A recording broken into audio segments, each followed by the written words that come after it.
Hi everyone. చాలామంది police aspirants long jump practice చేస్తున్నారు.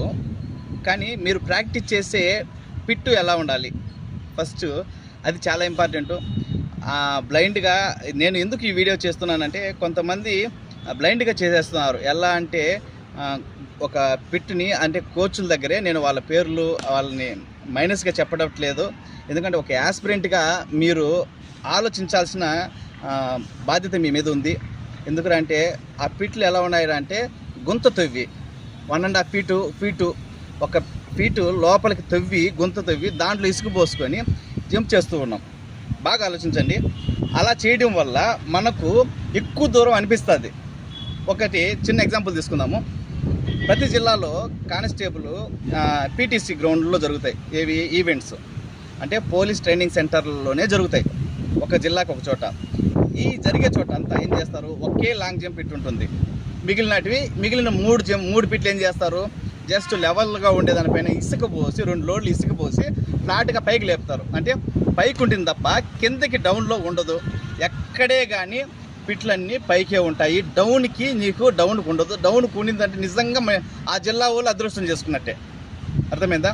కాబట్టి మనం ఎక్కడ ప్రాక్టీస్ చేస్తున్నాము, ఎలాంటి ఫిట్లో చేస్తున్నాము అనేది కొంచెం జాగ్రత్తలు తీసుకోవడం కోసమే నేను ఈ వీడియో తీస్తున్నాను అనమాట. మీరంతా బాగా ఆలోచించారంటే చూడండి, రన్వే మనకు మినిమము 40 మీటర్స్, మినిమం 40 మీటర్లు ఎక్కువ దిగుడు లేకుండా చాలా క్లియర్గా ఉండాలి. ఎందుకంటే ఇన్ కేస్ ప్రాక్టీస్లో ఏదైనా యాంకిల్ కానీ నీ కానీ డిస్లొకేట్ అయ్యే అవకాశాలు ఉంటాయి. ఆ మజిలు బోను స్ట్రెయిన్ అయ్యేదానికి అవకాశం ఉంటుంది. ఇక్కడ చూడండి, ఈ టేకాఫ్ అనేది చాలా ఇంపార్టెంట్ మనకు. ఓకే, బోర్డు చూడండి ఒకసారి. ఇలా చెక్క కానీ మనం తీసుకునే టేకాఫ్ చాలా ఇంపార్టెంట్, కరెక్ట్గా ఉండాలి.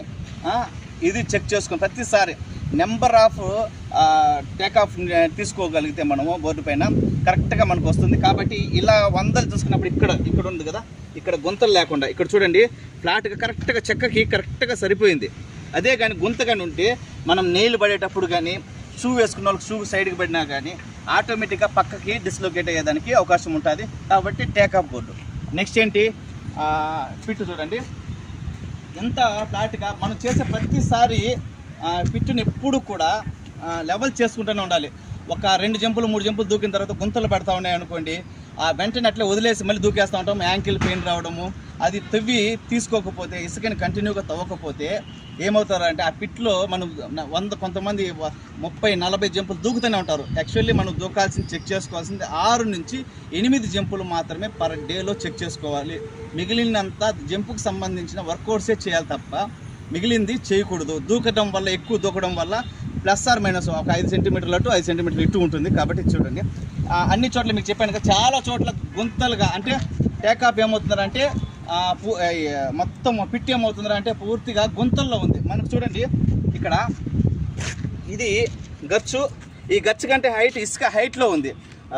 రాను మీకు అక్కడ చూడండి ఇంకా పెరిగిపోయింది తప్ప తగ్గలేదు. పిట్టు మొత్తం బాగా హైట్ పెట్టున్నాం అనమాట. మనకు తిరుపతిలో ఉన్న గ్రౌండ్ ఫెసిలిటీస్ ఏంటంటే అన్ని పర్ఫెక్ట్గా ఎగ్జాక్ట్గా ఉన్నాయి. నేను ప్రజెంట్ ప్రాక్టీస్ చేపిస్తుంది ఈ పిట్లో అనమాట. ఓకే, మ్యాక్సిమం హైట్ ఉంటుంది తప్ప డౌన్లో ఉండదు. దూకిన ప్రతిసారి, జంప్ దూకే ప్రతిసారి మనం ఏం చేయాలి, లెవెల్ చేసుకుంటూ ఉండాలి. పొరపాటున ఎక్కువ దెంపులు ఆ లెవెల్ చేయకుండా తవ్వకుండా కానీ దూకాము అంటే ఎక్కువగా పెయిన్స్ వచ్చేసి చాలా సఫర్ అవుతారు. యాస్పిరెంట్స్ ఒకసారి మీరు బాగా గమనించండి.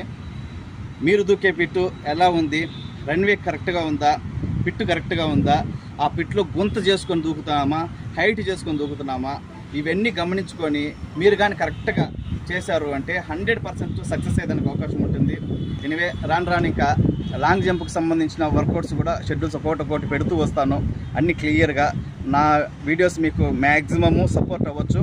ఒకవేళ మీకు వీలైన కాడికి మీ ఫ్రెండ్స్కి షేర్ చేయండి. వాళ్ళకి మీకు కాకపోయినా వాళ్ళకన్నా ఉపయోగపడుతుంది. కాబట్టి థ్యాంక్ యూ.